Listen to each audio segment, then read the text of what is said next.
So guys, what's up? I forgot to make a intro for this video. So what I did in the past couple days was I worked on a couple cars, the Red Z behind me right here, and Mike's car and my scooter, and finished up the 33.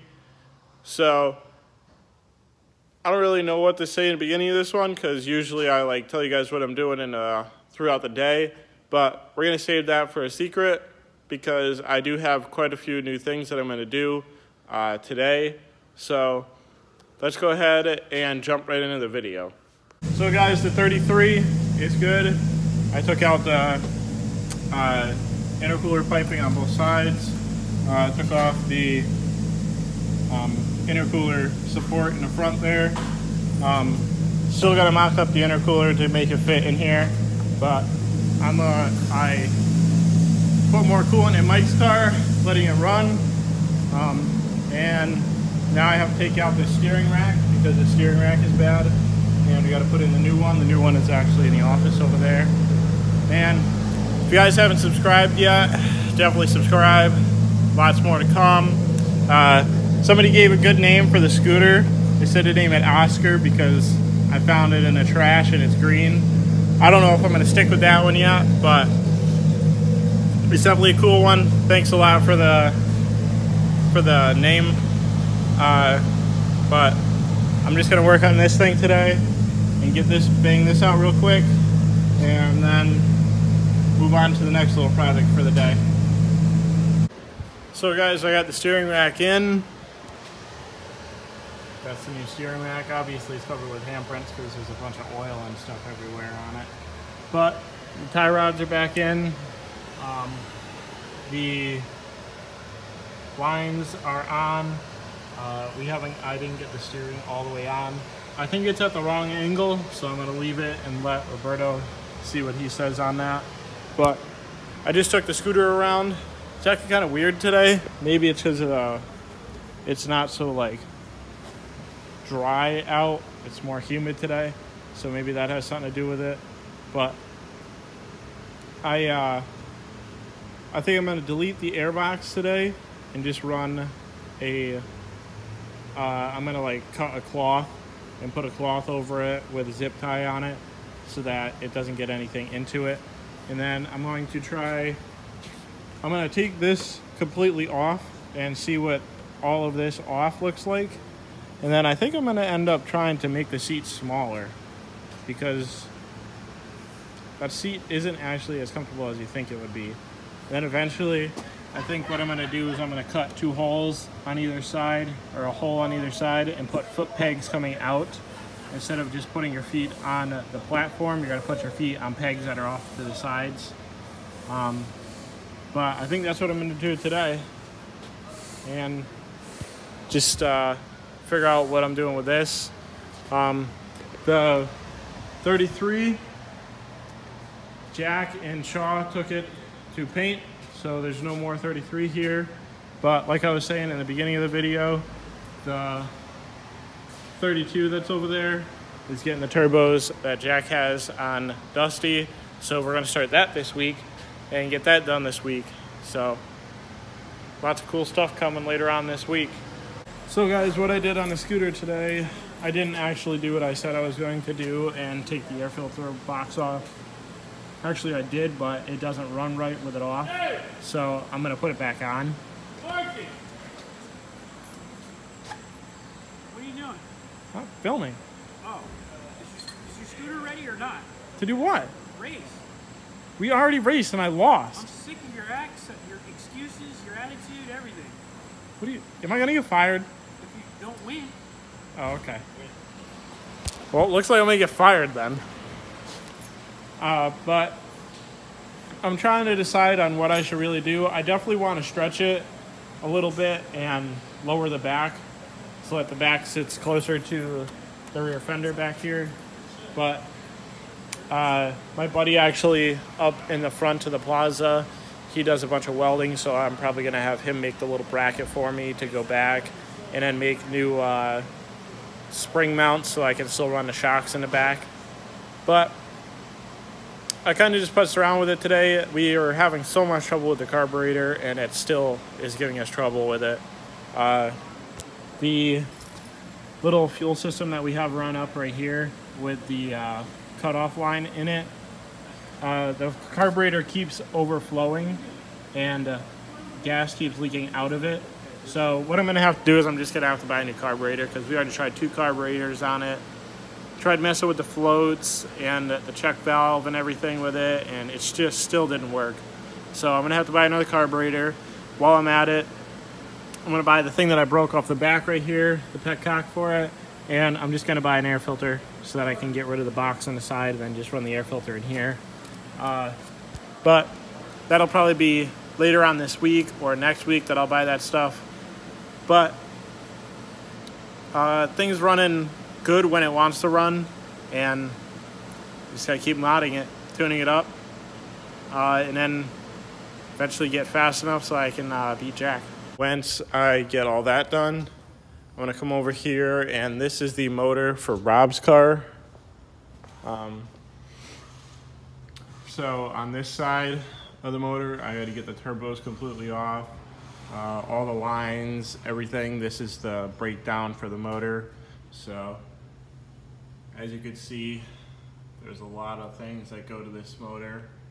I really wish I had the tray that you put like underneath the engine stand so that you could just like let all the fluids drain, but sadly it's under another motor over there.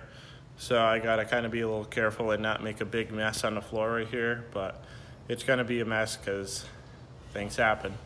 So let's go ahead and get started for the day and just go through it. So guys, this is kind of why people stay away from RBs, because once you take this top plenum off, it's just a mess. There's so many lines and tubes, and it's a spider web. Usually you take this whole spider vane off all at once. So you got to get wrenches into here and here, and then take off these 2 right there, disconnect this line, and take off a couple more, and then the whole thing kind of just pulls right off. But I've done this once, so let's see if I can do it again and get it all off at once. And then once you start popping off these lines, coolant and oil just starts dripping everywhere, so that's why I got this nice pan. Like I said, this was over there with the other motor. But I took everything off it, cleaned it up real quick, and then just put it over here so that I could do this one real quick. But let's get this spider vane off so I can keep getting these turbos off. Here, Graham stopped over from the Red Bull company right next door and dropped off a bunch of Red Bull for us. Super nice guy. Will help you out with your dream of getting that Supra. But in here, we got all the goods. It's nice and cool in here too.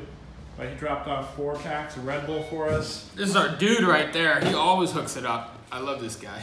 Yeah. Every time he comes through the door, Marcus has a better day, guys. So yeah, I do. Show the support. But back on to working on the RB. So guys, where we left off last, I was trying to get the spider vane off the top, which I did. I took it off all in one piece. This whole part came off with the lines that went to the turbo, and then the part that wrapped around the back that went to all these hoses I took off. I spilled a bunch of coolant on the ground because I did not remember that there was coolant in these lines, and I bent them over. But after that, you have to take off the coolant lines that go to the turbo, which is one right here. I believe this is the return for the coolant, and that's the feed for the coolant. And then the oil return is down there, and the oil feed is right here. So you gotta pop these 2 off, take the 2 off the bottom down there. And then you can't just take the bolts off the turbo and try to drop it down. No, that doesn't work that way. You actually have to take off the inlet side for the second turbo on the back. That's just 2 Allen keys. And then you can take off the nuts on the top of the turbo, and then the turbo will come down and then pull out straight. It doesn't just drop down. The subframe mount is in the way, and it just won't go down far enough and pull out. learned that on my first time doing this. So didn't do it on a second time, learning.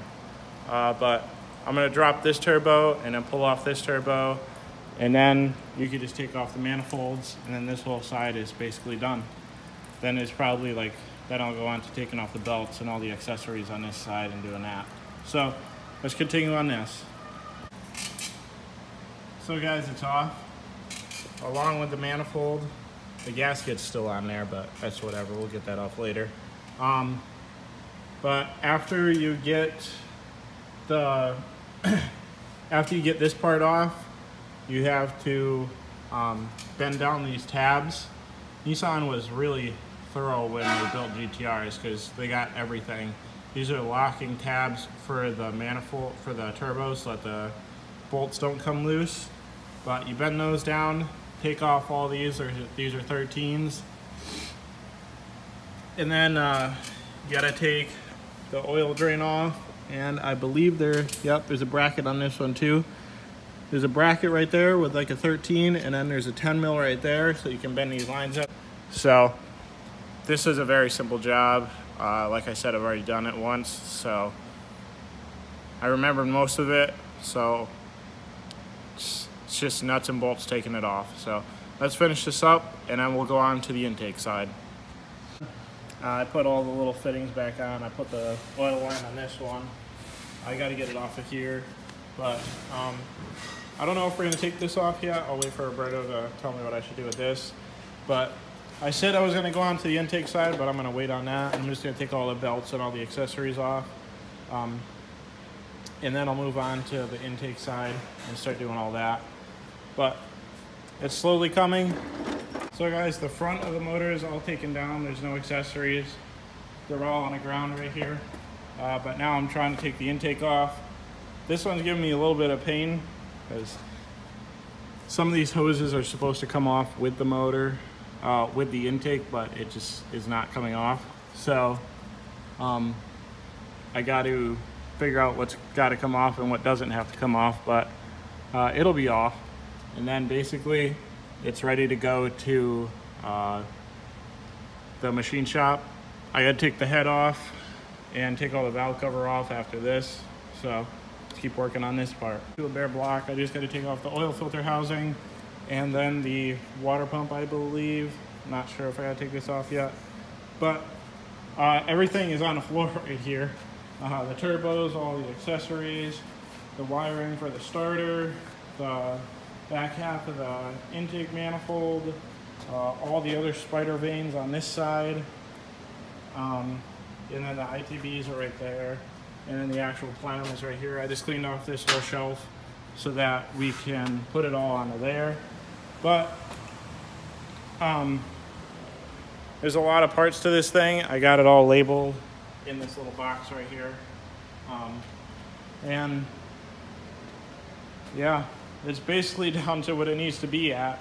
So let's keep putting all this stuff. I'm gonna put all this stuff on the shelf, and then I'm going to like take off the valve covers then, I guess. And literally this entire car is on this shelf here, on the floor here, and basically half of it's on the floor. But it's all going on a shelf, what can fit, and yeah, it's a lot of parts to put back on. So guys, if you like that video, it's a pretty long video. I'm sorry for the length of it, but it's really informative. If you guys have RB26s and you want to put bigger turbos on it and stay in the stock location, but it's also got a little bit if you want to try to mess with a moped. So we got more surprising things that are going to be coming in shop. That's going to be tomorrow's video. But definitely, guys, if you like the video, show some support, smash that like button. And if you haven't subscribed already, definitely subscribe. Lots more stuff to come. And don't forget to stay tuned for some more.